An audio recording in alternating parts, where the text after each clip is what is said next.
and welcome to the Hockey Gambling Podcast on the Sports Gambling Podcast Network. I am your host, Ryan Gilbert. Joining me, as usual, is my co-host, Joel Meyer. How are we doing today, Joel? Very well. We are doing very well over here because these conference finals have been going swimmingly, as they say, with both the Thunder and the Panthers conquering the first two games. No sweat in either series so far, which is great for our life expectancy. The first couple rounds of both playoffs have been hit or miss, but so far so good in the conference finals. I got a bone to pick though with the city of Vancouver and capitalism in general. The fact that they let the Oilers just invade a bar. Okay, I was at a bar last night. Bunch of Oilers fans are there, so they got the whole fucking goal sign, the most obnoxious goal sign you ever hear. Just like pounds your ears. Like I go to metal concerts all the time, and my ears are half deaf, but hearing that fucking siren with Oilers score in a Vancouver bar, there's no pride in that. You can't accept these Oilers fans coming into Canuck territory and just bowing down before them. It pissed me off a lot. I watched the whole game there, but whatever. I don't have much of a stake in that series. I do like the Oilers, but that was frustrating. It was frustrating. It was worse than the when they put the sound on for the NBA game with the Thunder and the Grizzlies when there was NHL playoffs going on. But anyway, I got a lot of complaints, but that's foremost because you know how much hockey culture means to me, right? Yeah. What else is there in Vancouver other than the Canucks? There's nothing. To allow a rival, a divisional rival, a Burton rival, their fans to come in to a bar and to do that shit. That I don't like it. I don't like it one bit. It's not good. No, like I understand. Like sometimes you could be like, oh, it's a last Canadian team standing. We want a Canadian team to win a cup. No, it's a division rival. It's like if someone like some Giants or Cowboys or football Commanders fans came into Philly for a bar for that's insane. It shows the real casual fans showing up for the playoffs. Oh, let's just have a Canadian team win, go Canada, whatever. Yeah. Whereas the real Canucks fans, no, fuck no. We can't let any other Canadian team win the cup, especially not the Leafs, especially not the Oilers, before the Canucks do, with the ongoing drought, especially because the Canucks have never won a cup anyway. But anyway, this is a provincial beef. I don't know how many listeners relate to this, but that's what's going on in my life. That's my frustration. But I feel like betting wise, terrific. I feel like all sports fans should relate to that. Like, imagine a bunch of fucking Penguins fans showing up to a Philly bar. Yeah, exactly. Fuck that. Yeah, no, absolutely not. So, I mean, if the Oilers make the Stanley Cup final against your Cats, you might have to find somewhere else to go. No. Because I'll be there. Drinking their tears. Although I think the Oilers do have a better chance this year against the Panthers, but that's a story for another day. Yeah, it's a Saturday afternoon here. Good weekend here in Philly. It's been gray this week, rainy and shit. So been all right. But yeah, we got hockey here to talk about in less than 4 hours. We got puck drop on the Panthers game 3 in less than 23 hours. Now we got puck drop on the Oilers game 3 there. Of course, make sure you check out the SGPN merch store, running a promo code, 20% off with promo code DGENS. Check out some of the Hockey Gambling Podcast stuff in there. Let's quickly touch on the puck buck bets from last show, which are very quick because the only one that had any game there. I had Carolina on the puck line for 10 puck bucks. That did not hit. They did not score a goal, so that was a loss there. You have your series bets. I got some series bets there as well. So that's all we're looking at there in terms of puck bucks. You should listen to me. You should have listened to me. I found a Panthers. The Hurricanes got bet too, so you actually got some COV for whatever that is worth. But the Panthers got up to plus 125. I had to bet it.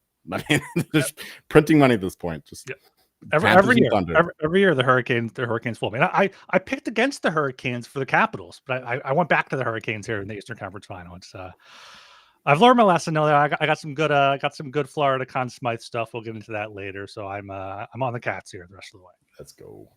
All right, let's get in right to tonight's game, 8 p.m. We have Carolina Hurricanes plus 120 at the Florida Panthers minus 142. Total is still at 5.5, over at plus 110, under at minus 130. Panthers puck line is plus 170. Joel, is that just the way to go here? Take the Panthers on the puck line tonight. I bet the money line. We got Peter Kachetkov in night tonight with Freddie Anderson. Shaky performances for the first two games. He wasn't that bad though. Like a lot of those goals weren't on him. The Panthers are just doing a great job forechecking, of course, and creating great chances. A lot of good bounces going their way. I wouldn't blame Freddie Anderson for the reason why the Hurricanes are down 2-0 in the series. So that's a curious one. But I guess the idea is to try to spark something. Like the Hurricanes, 14 games lost in a row in conference finals, and yeah, Brind'Amour is out of answers. He doesn't know how to match up against the Panthers. Like my guy Thomas Trant says, the Hurricanes are an inferior version of the Panthers. They don't have the elite skill. They try to play the same way. They don't have the physicality. They don't have the size. They don't have the toughness.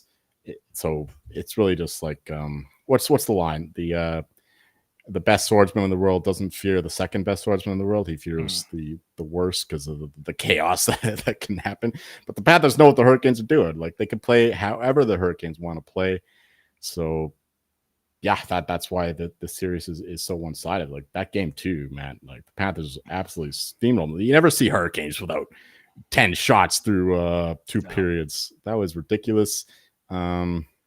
It's taken every fiber of my being not to talk about Conn Smythe at every moment of the show, but yeah, the Panthers just the far better team here. Minus 142 is a joke. I know we're going to go without Reinhart. We'll see about his status long term. Another Conn Smythe relevant discussion point. But yeah, the Panthers here at only minus 142. I bet it. I minus 135. That's what I bet. Minus 140 as well. So minus 142. I'm all over that. Panthers are going to win this game. I don't see why anyone would want to back the Hurricanes here at just plus 120, considering how poorly they've been playing through the first couple games. I mean, look at their path. Like they beat the Devils with the damaged Devil squad. They barely scored any goals on them. They beat the Capitals. Capitals have no offense. We talked about how kind of fraudulent they were through most of the regular season. So, yeah, I don't understand this line. Like the Panthers, sure, they won the four games on the road, but and they lost that game against the Leafs. But that was a 50-50 coin flip game against the Leafs in Game 6. I don't expect that to be the case here. I expect the Panthers to just continue to crush, especially because you know how they feel about their man, Sammy Reinhart, and they'll be out for blood. Expect Sebastian Aho to get targeted quite a bit in this game. So, yeah, all over the Panthers here. The total is, I mean, with Kachetkov in net, plus 110 for the 5.5. Again, constant discussion point. Bobrovsky, I don't think that he has been as good as the numbers suggest, which aren't even that good to begin with. But yeah, the over 5.5 here, that's the way I would look. I expect the Panthers to just score, and the Hurricanes, I think, do get one or two themselves. So Panthers in the over for me. Yeah, I mean, Kochetkov going in there, he started the third period. Brind'Amour said, he just wanted to kind of shake up his team. Nothing on Freddie. And I have to imagine that's how it is for this game too. It's like, all right, this is actually our last chance. If we go down 3-0 in Florida, we're just getting swept against. Let's see if Kochetkov can go in there, maybe have a crazy game there. But yeah, I mean, Florida one more point. The Leafs, and I think the Leafs are a better team than the Hurricanes. The Leafs were over $2 against the Panthers. You remember that? Game 3 and 4, game 4? I do, yeah. And now the Hurricanes are only plus 120. That makes no sense to me. Yeah. The Leafs are better than the Hurricanes.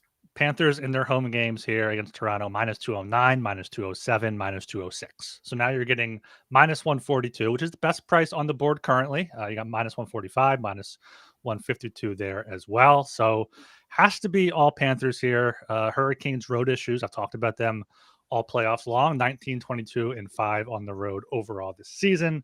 In the playoffs, they're 3-2, but I mean, you talked about their path. It's they got those wins against the Devils and the Capitals there. So yeah, it's just all Panthers here. Reinhart out is gonna, might be an issue there a little bit. I'm seeing it's going to be Boquist and Erod on the wings of Barkov on the top line, keeping the second, third lines together, as Florida should do here. Hurricanes have injuries too, right? Your boy, Sean Walker. Sean Walker, Seth Jarvis took that big hit and fell down a few times and left the game. So Chatfield is out again. Chatfield's out again. Yeah, so they're wrecked. Yeah, and how about the Hurricanes fans chanting "shoot the puck" during the second period? That was a good. That's all they care about. Let's get shooting shots on goal. We can go home happy. Yeah, that was a good one there. And no, Carolina's penalty kill was great through the first 2 rounds, and now Florida's 4 for 5 against them there. So Florida the power play is just embarrassing for both sides for Carolina. Like they can't get anything going, nothing in front, and Florida just has 2 guys in front for the deflection or for the tip. We saw that on the Sam Bennett goal. Bennett tipped it in, and Marchand was right there waiting for any sort of rebound. Like it's just complete domination from Florida. Like I wonder if they make the Stanley Cup final, especially if they win it this year. Like where do we rank this dynasty compared to the Lightning, compared to the Penguins, compared to even the Kings and Blackhawks? Because these are some incredible teams when you think about the fact that that third line would be a great second line for a lot of teams. Like Brad Marchand on that third line is incredible. But for this game, yeah, Panthers puck line plus 170. You need 3 cups to be called a dynasty. I know they made the final before they lost to the Knights, but you need 3 cups. The Blackhawks are the only dynasty of this salary cap era. Even didn't the Kings get 3? Didn't they get? No, they got 2, dude. They got 2. 2012, 14. Yeah.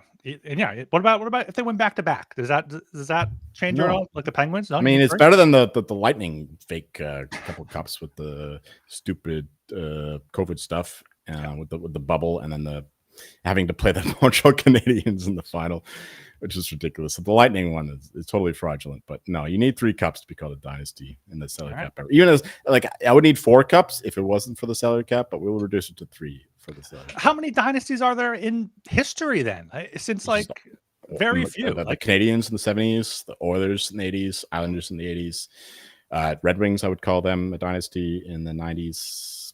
That's it. As far as I know, after the original 6, I think we need to change the definition of a dynasty then.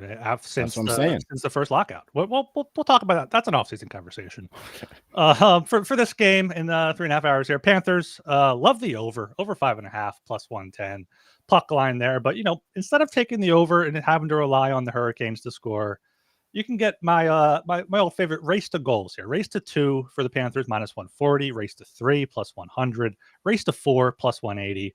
I love that. Florida scored 5, 6, and 6 in their past 4 wins. Only game not there was a 2-0 loss to Toronto. Carolina just can't slow them down. So you got team totals, race to 4s, puck lines here. That's just the way you have to play the Panthers here, I think. No, I have an issue with that. I mean, the Hurricanes being down 2-0, putting a new goalie in nets, they do come out strong, I think. So if I wanted to back the Hurricanes, it would be like a first period play, which would correlate with the race to 2 goals. So myself, you can bet that, but I would stay away from that. Just back the Panthers, but maybe bet the Panthers if they're down. But no, I don't think that's the way to play the Panthers here. Race to 2 is but like race to 3, you get plus 100 when their team total over 2.5 is minus 170. Hurricanes over 2.5 is minus 115. Like I'm saying, from like the 3, 4, and 5 more so, and then try to get those plus odds and take advantage of potential blowout. That's better than race to 2. I'll give you that. Yeah, race to 2 is. I was just pointing out the odds there. I would not bet that. Maybe like an alternate puck line if you're into that, but minus 142, like you said, is just an insane price. But bet that straight, parlay that with some futures here, just whatever. Simple. It's just factoring in the desperation angle. Oh, the zigzaggers, the Hurricanes are down 2-0. They got to come back and win this game. I don't think they win this game, and you're getting them at plus 120 when the Leafs, a team that I think are better than the Hurricanes, they won their own division. Mm-hmm. And they have a lot more talent and skill, and they've proven themselves. Well, not really in the playoffs. They haven't got this far exactly, but the Hurricanes have not proven themselves in the conference finals. So just plus 120 on the road in Florida is ridiculous, considering how the way the first 2 games have gone. It makes no sense to me. So I'm staked to death in the Panthers stuff, but I had to bet more because this line makes no sense to me. Yeah. Like when the Leafs are like 220 going into game 3, good game 4, they were a little bit less, but that doesn't make any sense at all. Like I had to bet the Leafs then. There's no way I'm betting the Hurricanes at plus 120 here when they are the inferior team, and the Panthers are clearly a team on a mission, especially with the Reinhart stuff. Like I think that they're mad. They're mad. You saw when the Reinhart stuff went down. Oh yeah, they immediately started going after Aho. They went after everybody. Yeah, they're not going to take the foot off the gas. All right, before we get to Conn Smythe stuff, we are brought to you by Edge Boost. Edge Boost is the first ever bank account built for bettors, ensuring all gambling transactions are approved. No usage fees and no minimums. You can earn cashback rewards and 100% approval for all betting deposits. Sign up today at edgeboost.bet, promo code SGPN, deposit $25, and Edge Boost will match the deposit. That is edgeboost.bet. Promo code SGPN. All right. And Underdog is going long for the NBA playoffs with their extender bonus, hopping game 1. And the longer the series goes, the bigger the bonus gets. Might be a short series there for those New York Knicks, though. Sign up with promo code HGP to claim your special pick and first-time deposit offer up to $1,000 in bonus credits. That's underdogfantasy.com. Promo code HGP. All right. Conn Smythe odds up on the screen. Joel, take it away. Okay, well, you see the favorite there. That's Sergei Bobrovsky at 3-1, which makes no sense to me at all. This is like the same story from last year. You could just repeat the show with the narratives that we said last year, and they were entirely correct. Okay, Barkov is not tied with the lead in scoring for the Panthers this year, but he's not far behind either. He's like 2 or 3 points behind, and he's 1 point behind. 1 point behind. Just 1 point behind. Right. Mm-hmm. And he scored a goal in the last game. Bobrovsky, he has nothing like the elite Conn Smythe numbers that we've seen from goalies that have won this award in the past, in the salary cap era. Cam Ward was an outlier, but everything about that Hurricanes team was an outlier. Like when I look at my Stanley Cup profile of winners, like the Hurricanes are entirely outliers in like almost every respect. So we can almost write that off. Even the Cam Ward win was kind of suspect. But anyway, Bobrovsky at 3-1 makes no sense to me. Nobody who has real understanding of hockey is talking about Bobrovsky as winning this award. Like when you talk about the identity of the Panthers, are they winning these games because Bobrovsky is standing on his head because he's saving these games? No. What game has he stolen? There's not a single game that he has won for the Panthers. When the Panthers lose, they lose because the offense isn't going, the defense isn't going, and they lose fairly, more or less. And Bobrovsky hasn't stolen any game. When they win, it's because the offense is going, the defense is going, they're protecting him, and they win every game. So why is he the reason why the Panthers are winning? Why would anyone vote for this guy when everyone knows that the identity of the Panthers is about their defensive structure, the things they do on offense, the forechecking, the dump and chase, and it all revolves around Alexander Barkov, who is the engine behind this team, the captain of this team. And we look at the voting of last year, when everyone was talking about, PK Subban, all the people with big voices were talking about, well, Bobrovsky is so good. How many votes did Bobrovsky get at the end? He got 7 points. He didn't get 1 second place, not 1 first place vote, I'm pretty sure.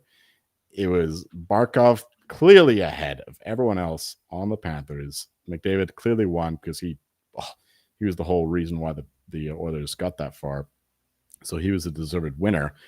But you look at even Gustav Forsling finished ahead of Sergei Bobrovsky last year with 8 to 7 points in the voting. And Bobrovsky's stats this year aren't that much better than last year. You could say Barkov's stats aren't as good as last year, but it doesn't matter. It doesn't matter. People know that the identity of the Panthers is not the goaltending. It's about their two-way play. Great offense, great defense, and Barkov is the epitome of that. He epitomizes the whole thing. So that makes no sense to me why he is 17-1 and Bobrovsky is 3-1. So I've been betting a lot of Barkov. Every place I get, I don't get 17-1. That's a book that I cannot have access to. But even at 12-1, 13-1, I'm betting Barkov all the time. It makes no sense why he is so far behind Bobrovsky. I'm going to be betting against Bobrovsky the rest of the way. there's no. Yes, Bobrovsky can win if he just pitches another few shutouts. Absolutely, but you know who has many shutouts as Bobrovsky right now? Fucking Stuart Skinner in fewer games, might I add. So I don't understand that Bobrovsky being the favorite. Makes no sense to me.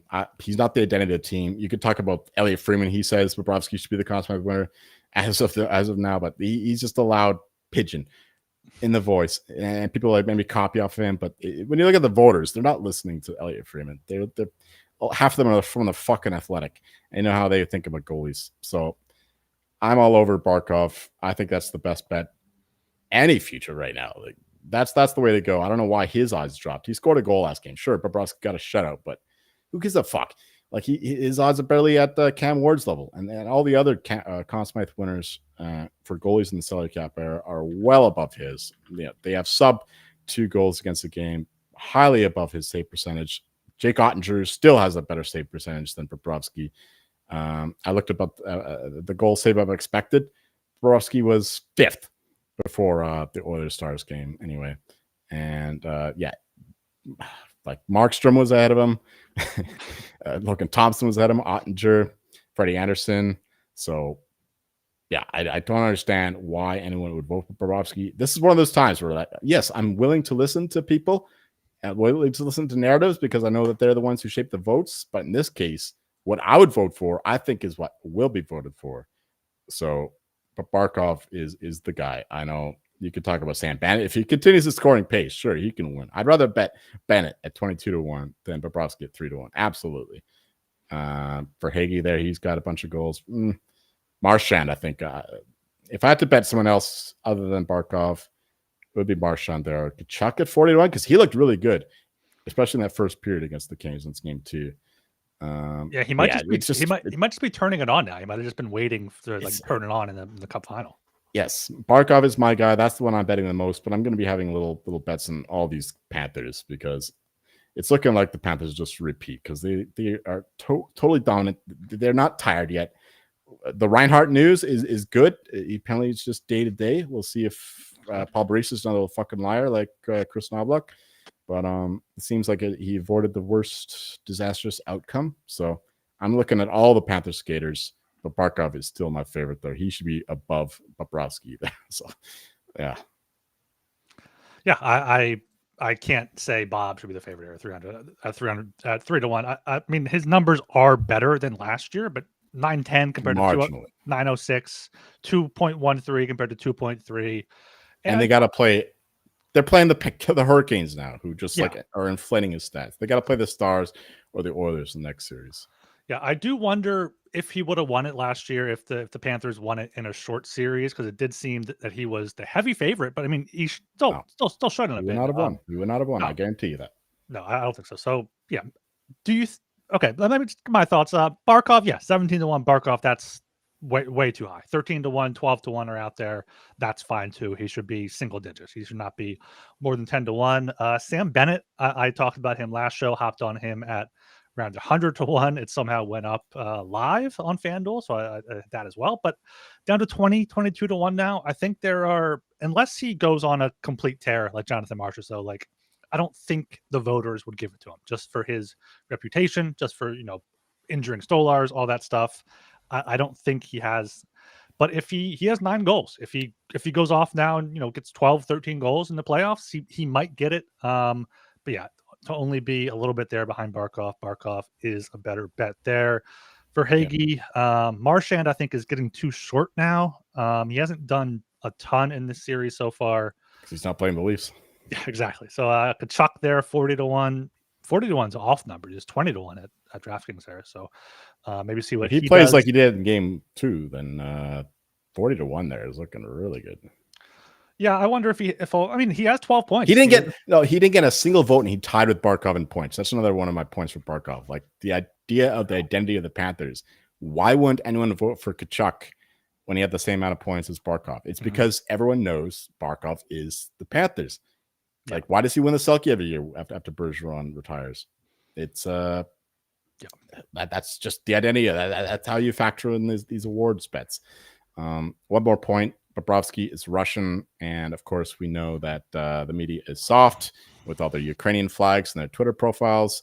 So they're not going to be voting for him for that reason as well. There'll definitely be a few of them. I mean, I had to laugh at this when I was looking at this. Jim Matheson, of course, an Oilers guy. Oh my fucking god! McDavid, Hyman, Bouchard were his votes for the cuts. We put the last year. Yeah, right there. Jim Matheson, Post Media. There was one Bobrovsky He's vote. 76 years old. Ryan Clark. He's losing it. Those are probably the only players he can name. He's like, oh, what are three players? He doesn't give a shit. Even if he loses his job, he's 76 years old. But yeah, you got McDavid, Barkov, like Bob, right? Like one That's Bob vote. Yeah, but I guess it brings you back to the question of, do we think they could give it to McDavid again if the Oilers lose to the Panthers, or does he have to have like an insane playoffs? Yeah, he's down. Last year he had a lot more points at this point in the playoffs, if I'm not mistaken. Like he was just killing teams. This year he seems a bit more muted. I do expect him to elevate his game going forward, but it's tough to vote for a loser. Conn Smythe 2 years in a row. Exactly. Oh, of course, unprecedented. So I'm not looking to bet that at plus 350 if you don't think the Oilers win. So yeah, no. So I have his numbers from last year here. Last year, he had a 5-point game to start the playoffs. So that got him off there. 21 points through the first 2 rounds in 12 games. Conference final, he had 10 more points in 6 games. So he had 31 points through 18 games. He's not going to get there. Then he had those 2 4-point games in the Stanley Cup final. Push it to Game 6, Game 7, and yeah, like you've been saying, Draisaitl is just as good this year for the Oilers. So I think McDavid only gets it if the Oilers win. Oh yeah, I'm pretty sure about that. Unless he just like totally takes off, and loses in Game 7 again with like absolutely ridiculous numbers. But I wouldn't bet them that happening. No. So yeah, if you like the Oilers, sure, you bet McDavid. Draisaitl 11-1. It kind of throws a fly into the ointment there, because Draisaitl has been killing it as well. People love him too. But yeah, one final point. What was my one final point? It was that the Wyshynski article about the Conn Smythe watch. People are bringing up, Bobrovsky is one of the honorable mentions. He received 2 fucking votes. Yeah. Okay, chill out. Marchand had the same amount of votes. And you know what? Unlike the regular season, when it comes to the end of the day, there's only 2 teams remaining, and you're voting among the players in those teams. Like I'm pretty sure there's never been a Conn Smythe winner outside of the finalists. So all those people that are voting for, say, Jake Ottinger now, Mikko Rantanen, Freddie Anderson. Right. So they're all going to be voting for somebody else, so that you're getting this whole new milieu of people voting for different players. So the people who are voting for Bobrovsky now are just fucking idiots. Okay. Like Ryan S. Clark, like the guy who had Bobrovsky in the last year. I'm pretty sure he's the one voting from this year. Probably. So all those people are getting retabulated, and they're going to be voting for somebody else. So those, like the awards watch is far more useful in the regular season, because the teams, there's no final 2 teams to vote between. But in the Conn Smythe, you need to have the winner, or at least the finalists.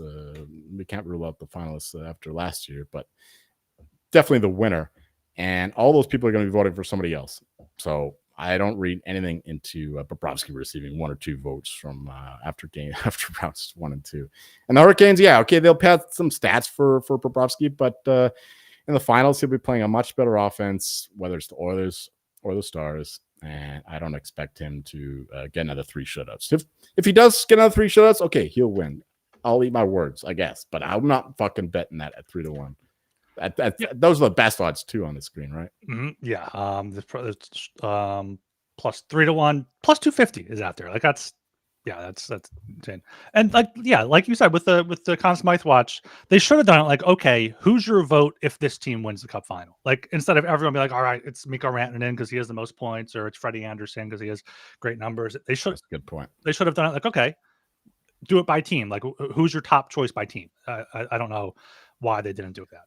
That's a good point. Yeah, maybe I'll DM him. Maybe I'll DM Greg. Maybe he'll finally respond to me. Yeah.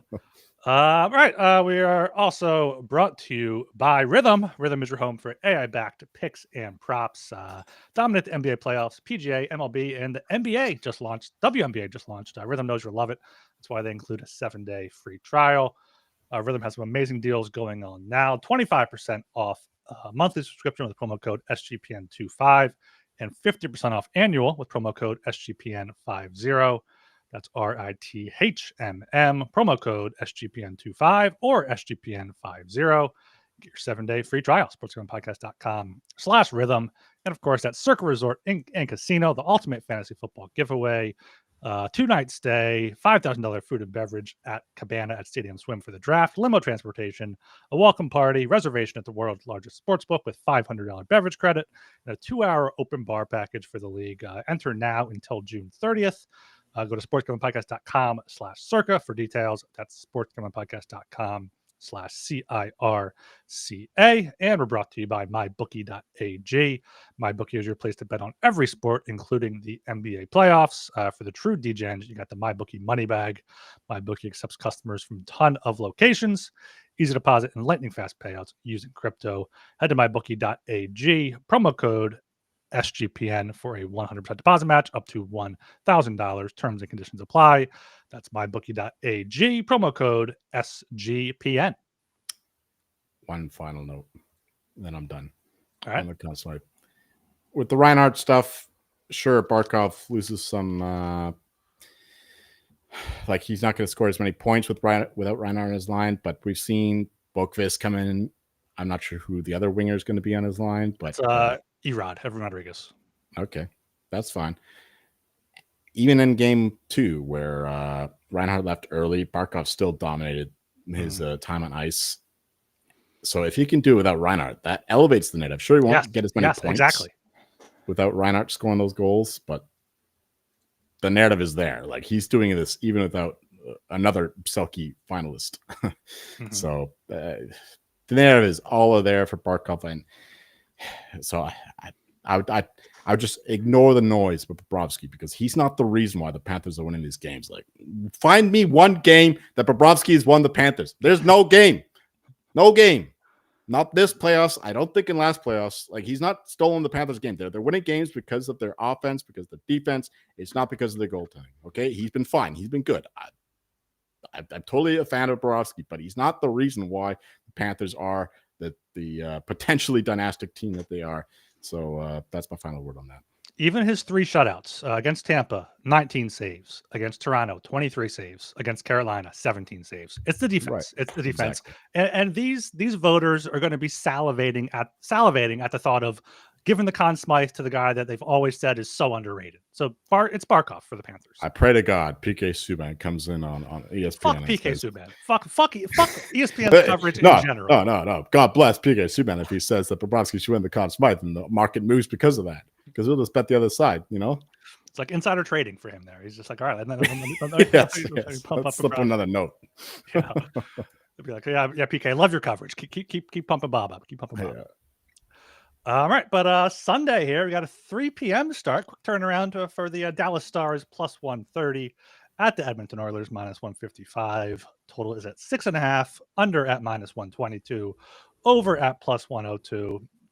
I just love the Oilers here. Love the home team in this spot. Dallas has been awful on the road in these playoffs. 2-4, outscored 22-9. Back-to-back shutouts in Winnipeg, 4-0 both times there. Stu Skinner coming off a shutout. I saw a tweet last night. I believe it was from Thomas Drance, basically saying if anyone thinks Jake Ottinger should be the Team USA starting goalie over Connor Hellebuyck after that game where he could have given up 5 or 6 based off bounces.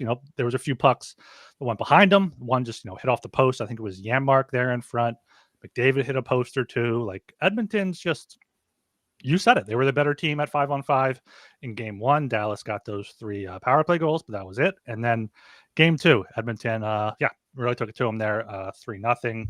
McDavid coming out in his post game being like, yeah, we can play defense. We can play defense there. So Oilers minus 155, it's a bit steeper. It's their biggest they've been favored in the playoffs, looking back at their games, or a minus 152 in the clincher against the Kings there. But I like it here. Minus 155, maybe even a puck line plus 160. I know you're worried about playing puck lines in the playoffs, but given Dallas's road record, their goal differential on the road, the way Edmonton's rolling right now, 29-14-3 at home, Got to go with the Oilers. Minus 155 is fine. Puck line.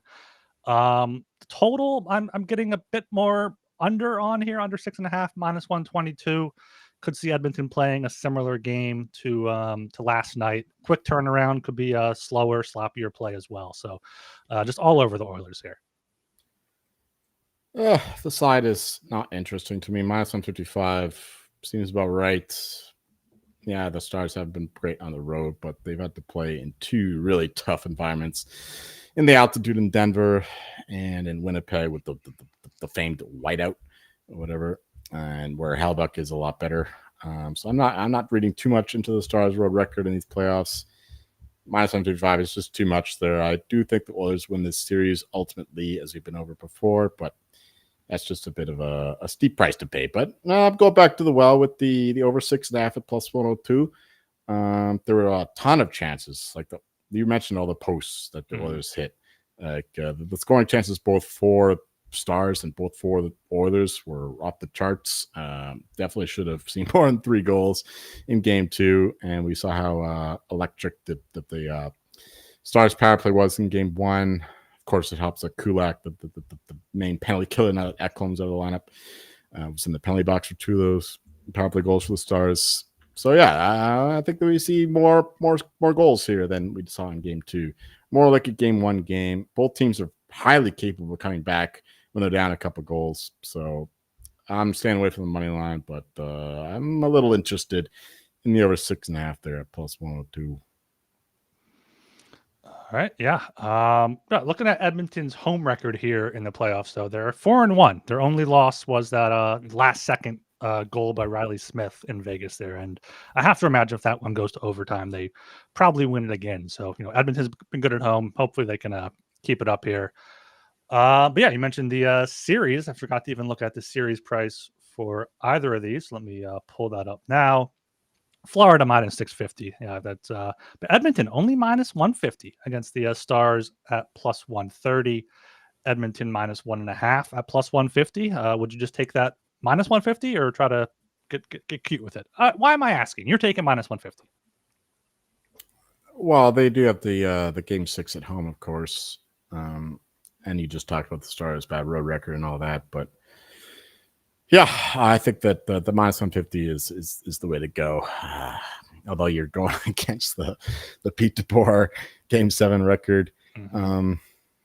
So now for the series, I'm happy with where we are. I mean, we bet the Oilers money line. We bet the Oilers plus 1.5 after the last show. So we're happy with our Oilers positions. But for this point in the series, I would only back the Oilers at this point. Yeah, Oilers in 6, 3-1. Yeah, it's a little short, I think, but yeah, seems like the likeliest result, which the books have it at. So yeah, I've got nothing going on right now. I don't think that the Oilers have been that much better. The Oilers have been better, especially through the first 2 periods in both games. Of course, the Stars were trailing in the 3rd period in both, so you'll see the stats inflated in their favor with the game state. But the Oilers 5-on-5 have been far better, and they got the power play going, they got the penalty going in the game 2. So yeah, I'm staying away from the series stuff right now. I'm not adding any more to my Oilers stuff, but I do think that they win the series ultimately. Yeah, it was plus 550 for Oilers in 6 before last game, so down to 3-1. It's the most likely outcome now. I feel like everyone say that, but by the odds here as well, you got Stars in 7 plus 370. I think that's probably the only way they win it with Pete DeBoer there, Mr. Game 7. But minus 150 feels kind of low, especially since they're minus 150 in game 3. Stole home ice advantage, but I guess you do have the Pete DeBoer game 7 magic there. Yeah, if anything, I bet the Oilers, but it's just not. It's not good enough for me to go in back into the well. You know what I mean? Yeah, absolutely. Stick with what you got. All right, let's try. Hey. In the chat, my guy, Bull Jacks, BJ, Columbus Blue Jacks fan, he sums it up. I'm so uninterested in the Oilers Star series. I'm not gonna lie. I just want my Cats to smash. That's where I'm at as well. Although, as a fan, these games are far more entertaining. Yeah. The Stars Oilers games, even if you have to endure them in a fucking Vancouver bar with a bunch of Oilers fans with their fucking goal sign going on. Yeah. So I mean, that series you just want to go 7, and you want the Panthers to just sweep and get some Yes. for the Cup final. All right, let's try to get some puck buck bets here. I have some up from our last show on the screen. I mean, I guess I'll go Edmonton. What was the? Can we do picks for tonight or not? What do you think? We got 2 hours. Fuck you if you're not watching live. We got 3 hours. Go on the YouTube. Yeah. 3 hours, right? Yeah. Good, all right. good math. Your math works. Yes. You want to go first here, since I don't have any ready? I mean, I guess if we could do Panthers, and yeah, of course. Panthers game 3 minus 142. How many you went on that? 30 puck bucks. 30. Yeah, I'm copying that. All right, and I'm taking puck line too. Nice. 170. I'll throw 10 on that. Give me Barkov, Conn Smythe, of course. What do we got? 13-1, 12-1. Let me check here on our book that we're using, even though we're not sponsored by them. 13-1 on DraftKings. Oh, okay, 13-1. How much went on that? 15. 15. Okay. And Stars Oilers over 6.5 plus 1 to 20 puck bucks. 20 puck bucks there. What do I want on that game? Give me Edmonton puck line. I'll take 2 puck lines here, favorites. What's that at? That is at plus 160. I'll do 15 puck bucks on that one there. This is going to be our last show until Thursday, probably. I'm going to where are you at? I'm going to AC again for my birthday. Birthday is on Monday. You got to teach me how to do a one-man show. I'll set it up for you if you want to just hop on and I will do that. Ramble about Barkov. It'll be fun. I'll get really fucking drunk and talk about Conn Smythe, how much Bobrovsky should be faded. Yeah, we could definitely set that up. Yeah, absolutely. All right, before I close it out, any basketball, golf, tennis thoughts? Pacers, get it done. Both games won in New York, so go Pacers. Yes, sirs. I'm loving the fucking the Taliban means. What is it? Taliban or Taliban? Taliban, right? And the Al Qaeda bomb in New York. I know I'm probably very insensitive right now, but I'm not American, so I don't have the same kind of emotional connectivity to the event that you guys do. But I'm a kind of a terrorist myself anyway, and I love dark humor, but I'm actually loving that shit. So I'm all over the Pacers right now. The media is absolutely incredible. The choke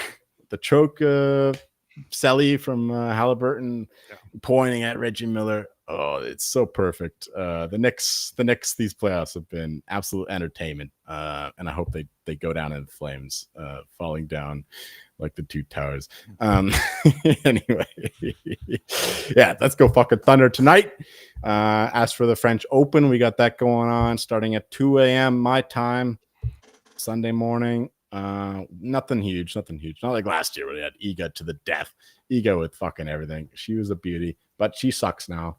So let me pull up my bets. We got some small bets, very small bets. Sinner, of course, my guy, Yannick Sinner, plus 225. He did well at the Italian Open in Rome. Just fell short of Alcaraz. The deserved favorite here, but I think that's a good price for him. Cherundolo, quarter 2, 7-1. Musetti, plus 240, quarter 3. For the woman, I always struggle with this name. Jingxing Zun, I don't know, but you spell it Zheng, 20-1. My girl, she's won me a lot of money in the past. And Svitolina, 50, Schneider 50, Kostek 70. She got a bad draw. I bet that at a bad number. You could find a lot better number now. And for the woman, quarters, Schneider 13, Svitolina 9, and Dreva minus 110. So we're happy to get back into the tennis swing of things. Let's go. Yeah, I hadn't had to pull out my we might get canceled face in a while. So thanks for that with the Knicks talk there. So one final thing. FanDuel has position of Conn Smythe winner, forward minus 210, goaltender plus 175, defenseman 65-1. Is that minus 210 enough to pull the trigger on for you? If you can't get enough down on other guys, but I would just rather just bet guys that you really like. Like, I don't think that there's too many players. Okay, this is a real mathematical problem. Like, if you formulated all the players who can win the Conn Smythe and then you Dutch them, what would the result be relative to the forward market here at minus 210? I don't know. That's the way to do it. I can't do that off the top of my head, of course, but minus 210, probably the best bet between the three. I don't think any defenseman's winning. I mean, Heiskanen, if he just fucking keeps scoring 3 points a game, maybe he can do it. But other than that, there's Bouchard's not winning, Forslink's not winning, Slavin's not winning. So defenseman is right off. Forward is probably the best bet there because I don't think a goaltender is winning. But yeah, I'd rather just bet like guys at longer numbers. Barkov. Yeah, but I mean, FanDuel is quick to limit on some of those guys, so it might be worth taking. I remember, I think last year during the Stanley Cup final, though, it got to the point where when Bob was like a huge favorite, forward was like plus money. And I was like, all right, just fucking hammer that. Yes, you get either it's McDavid or Barkov. So right, root for another Bob shutout tonight, and then see where that goes. No. Do not root for a Bob shutout. Let's get a 5-4 Panthers win, please. I don't want to deal with any more Bobrovsky bullshit. I've got enough Barkov, okay? But yeah, this is something to monitor. Like you said, this stuff can move all the time. But yeah, if you're all limited out, like I know FanDuel, they don't let you get down a lot of money. So another way of getting down on more Barkov or whoever rather forward there at minus 210 would be the way to do it. Yeah. All right, that's gonna about do it for us. Make sure you subscribe to the Hockey Gambling Podcast on YouTube. We're going live there a few hours before games, so make sure you check there to get out all of our stuff, and of course the podcast feed on Apple, Spotify, wherever you listen, and get in the Discord, sg.pn/discord. Follow us on Twitter at HockeySGPN, and I am Ryan Gilbert. You can follow me on Twitter at rgilbertsop. And I'm Joel Meyer, and you can find me chanting Sasha.